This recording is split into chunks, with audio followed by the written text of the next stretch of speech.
Sarfaraz Khan team India की test team का हिस्सा क्यों नहीं बने, इसका खुलासा एक बीसीसीआई सोर्स ने किया है। ये वही सोर्स है जो काफ़ी खुलासे करते आया है। इस पर डिस्कशन बाद में करूंगा, लेकिन सबसे पहले कि सरफराज की गलती क्या है। माना जा रहा है कि जो वो रणजी में उनके पहले तो मैं पास्ट के 3 जो सीजन है रणजी के 928, 982 और 680 जो ये 3 सीजन में स्कोर किए हैं, उसके बावजूद उसको टीम में सेलेक्ट नहीं किया जाता। और वो जब वो एंग्री सेलिब्रेशन करते हैं जिसमें वो 295 सिद्धू मूसेवाला का सेलिब्रेशन करके और ऐसे पॉइंट आउट करते हैं रणजी ट्रॉफी के एक मैच में दिल्ली में, बीसीसीआई ऑफिशियल ने कहा कि चेतन शर्मा उस समय वहां मौजूद थे और ये जो सेलिब्रेशन था ये उनकी तरफ किया गया था और ये एक मेन कारण है कि उनको टीम में नहीं लिया गया। क्या किसी चीफ सेलेक्टर को ऐसे पॉइंट आउट करके फिंगर दिखाना सही है या गलत है? ये तो चीफ सेलेक्टर तो अब वो नहीं रहे, लेकिन सेलेक्टर पैनल ने ये मान लिया कि ये गलत है। उनके काफ़ी डिसिप्लिनरी इशू है, उनका फिटनेस अप टू मार्क नहीं है। ये कुछ पॉइंट्स है जो मैं वीडियो में आगे डिस्कस करूंगा। आप वीडियो को अंत तक देखिएगा, लाइक शेयर एंड सब्सक्राइब भी कर दीजिएगा जब तक। लेकिन एक ऐसा बैट्समैन जो 90 की औसत से ज़्यादा डोमेस्टिक में रन कर रहा है, उनसे आगे सेलेक्ट कर लिया जाता है ऋतुराज गायकवाड़, देवदत्त पडिक्कल को।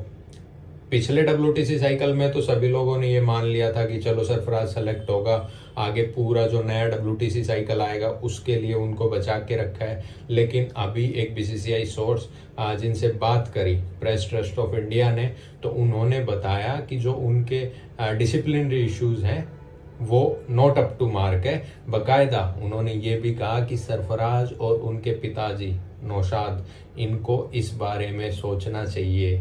तो आप देख रहे हैं, पहले तो मैं ये कहना चाहूँगा कि चलो वो सेलिब्रेशन कर दिया, ठीक है उन्होंने, लेकिन क्या एक इतने अच्छे टैलेंटेड बच्चे को, मैं इसलिए नहीं कह रहा, कोई साइड नहीं ले रहा, लेकिन आप देखो ना उन्होंने कितने 900 प्लस स्कोर किए हैं। उसके बाद लगातार 3 साल हो गए उनको इंतजार करते हुए सेलेक्ट नहीं किया गया। वहाँ बीसीसीआई ऑफिशियल ने ये भी कहा कि IPL 2023 में उनका जो परफॉर्मेंस था वो अप टू मार्क नहीं है, इससे भी हमें कोई लेना देना नहीं। जो शॉर्ट पिच गेंदबाजी पे जो सरफराज परेशान होते हैं, इससे भी हमारा कोई लेना देना नहीं। सबसे जो मोटी बात उन्होंने कही कि एक तो डिसिप्लिनरी इशू है, दूसरा फिटनेस जो है वो अप टू मार्क नहीं है इनकी, फिटनेस स्टैंडर्ड। आपने यो टेस्ट जो है एक क्राइटेरिया बना रखा है, वो तो शायद विराट कोहली की कप्तानी जाने के साथ साथ मुझे लगता है कि वो क्राइटेरियाज भी जो है वो कई चले गए हैं। लेकिन वो डिसिप्लिनरी इशू पे आ जाता हूँ मैं। ऐसा कोई मैच नहीं गया होगा जहां उन्होंने शतक पे शतक नहीं लगाए और उसके बाद ऐसे सेलिब्रेशन नहीं किए। रिपोर्टेडली ये बात हो रही है, लेकिन जब वो कोई बीसीसीआई सोर्स ऐसे बोलता है तो अब आसान है ना चेतन शर्मा को भी टारगेट करना, क्योंकि चेतन शर्मा अब रहे नहीं, उन पे तो सिटिंग ऑपरेशन हो गया, उसके बाद उनको किक आउट कर दिया गया। अब आपके पास अपनी जो खामियां है वो छुपाने के लिए आप किसी भी प्लेयर पे लांछन लगा रहे हैं। मैं सरफराज खान के स्टैट्स दिखाता हूँ आपके सामने, अब आप लोग खुद बताइए कि ये खिलाड़ी जो है वो टीम का हिस्सा बनना चाहिए या नहीं। ऋतुराज गायकवाड़ अच्छे खिलाड़ी हैं, यशस्वी जायसवाल अच्छे खिलाड़ी हैं, लेकिन परफॉर्मेंस के मामले में अगर मैं बात करूं, बैटिंग के मामले में, तो सरफराज पिछले 3 साल से कोई भी डोमेस्टिक प्लेयर उठा लीजिए, इनसे अच्छा किसी ने नहीं किया।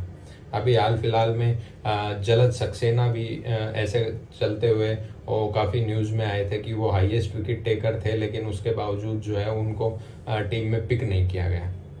ऐसी काफ़ी खबरें आई थी और उन्होंने खुद भी ट्वीट करके पूछा था कि वाई बीसीसीआई। तो कई ऐसी चीज़ें हैं जो भी, और बीसीसीआई का काम ये होता है कि जब आप टीम अनाउंस करते हैं तो you have to do a press conference, you have to clear things to media, clear things to for fans and also communicate with these players कि भाई हाँ आपको क्यों ड्रॉप किया गया है।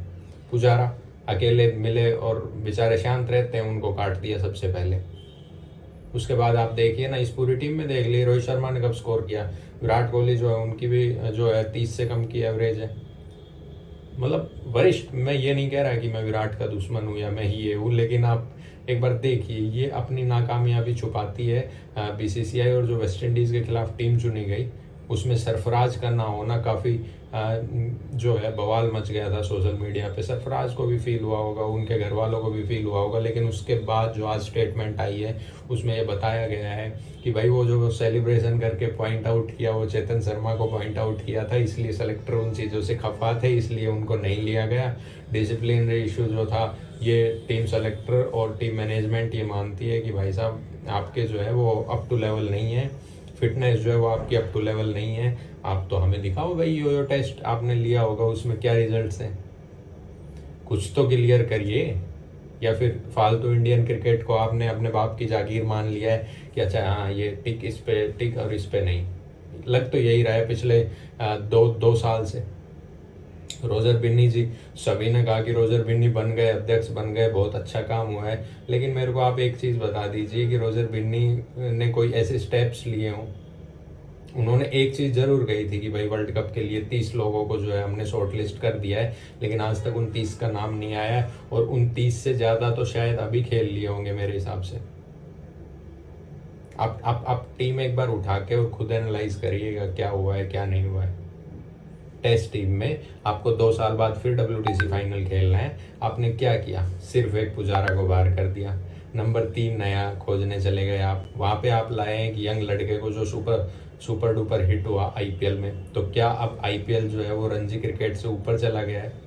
लग तो यही रहा है। आप लोग भी कमेंट करके बताइए कि अब IPL क्राइटेरिया हो गया है क्या टीम इंडिया में आने का? क्या अब रणजी क्रिकेट में आप कितना भी परफॉर्म कर लीजिए, आपका कोई महत्व नहीं है? दुलीप ट्रॉफी में कर लीजिए, सैयद मुश्ताक में कर लीजिए, विजय हजारे में कर लीजिए, क्या उनका कोई महत्व नहीं रह गया है? तो बंद करो ना उनको, IPL साल में 2 बार करा लो अगर ऐसी बात है तो। क्योंकि लग तो यही रहा है कि जो प्लेयर सेलेक्ट हो रहे हैं वो IPL को देखते हुए हो रहे हैं। एक बार फिर से रणजी का सीजन आएगा, फिर से सरफराज 900 प्लस स्कोर कर देंगे, तो क्या फिर से उनको जो है, सुनील गावस्कर ने भी तो यही कहा कि भाई अगर आपको जो फिटनेस से दिक्कत है तो आप स्लिम ट्रिम अगर बंदे देख रहे हैं तो क्रिकेटर छोड़ो, आप मॉडल्स को बुला लो, क्योंकि स्कोर तो ये कर रहा है। स्कोर तो भाई कई बार सेलेक्टर्स तो ये भी कहते हैं ना कि भाई हम स्टैट्स पे जाते हैं। अगर यो टेस्ट आपने कराया है तो उसके रिजल्ट बताइए, या साफ साफ लिखिए कि सरफराज इसलिए टीम में नहीं आया, क्योंकि पहले भी ऐसे हुआ है, आपने साफ साफ मेंशन किया है कि subject to fitness, subject to availability. काफ़ी प्लेयर्स के नाम के सामने आप ये लिख देते हैं, लेकिन ना इनके नाम के सामने ये लिखा गया। पृथ्वी शॉ एक एग्जांपल ले लीजिए, डिसिप्लिनरी इशू, चलो ठीक है उनका तो कई बार मीडिया में भी आया। सरफराज का डिसिप्लिनरी इशू ये है कि उन्होंने जो है सेलेक्टर को उंगली दिखा दी, चेतन शर्मा जो चीफ सेलेक्टर थे उस टाइम पे। भाई वो WTC साइकिल गई, अब नई चीज़ है, नया चीफ सेलेक्टर आएगा, नॉर्थ जोन का चीफ सेलेक्टर चुनने के लिए जो आपने ऑफिशियल नोटिफिकेशन भी जारी कर दिया है। आप लोगों को अगर कुछ ऐसा लगता है कि जो BCCI है अपनी खामियां छुपाने के लिए कुछ भी बोलती है, तो कमेंट सेक्शन में कमेंट करके लिख सकते हैं। मैं रोहित आपके साथ आया था ये अपडेट लेके। Stay tuned, stay updated with RCBNs official. Thank you.